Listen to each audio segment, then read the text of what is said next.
Aya gagak maling dengdeng ti pamoean, geuleber hiber bari ngahem-hem dengdeng tea kana tangkal dadap di sisi lembur. Kabeneran harita katanganan ku anjing nu kacida ka bitaeuna da puguh ka beukina. Kusabab kitu ku anjing disampeurkeun.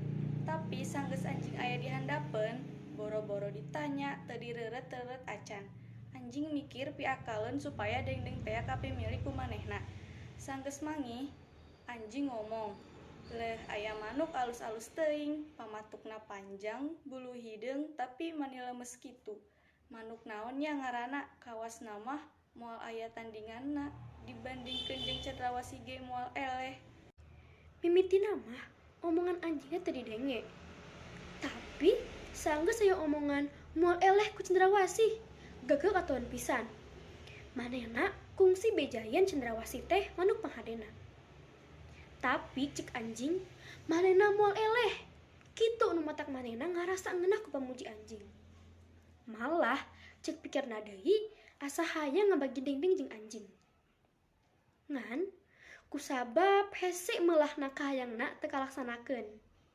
Anjing nempo beungeut gagak marah mai saenggeus dipuji ku manehna. Cek pikirna mah pasti usahana hasil.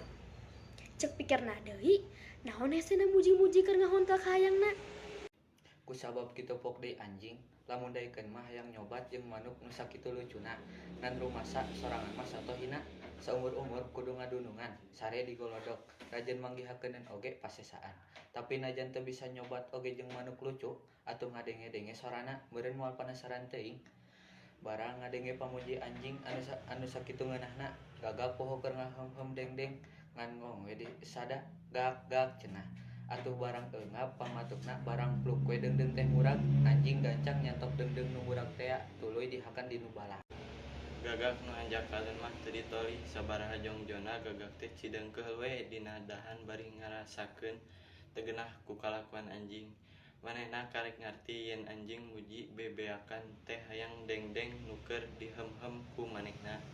Tidinya mah geuleber gagak teh hiber kana tangkal kai, reak neangan hileud keur diganti dengdeng nu disantok ku anjing.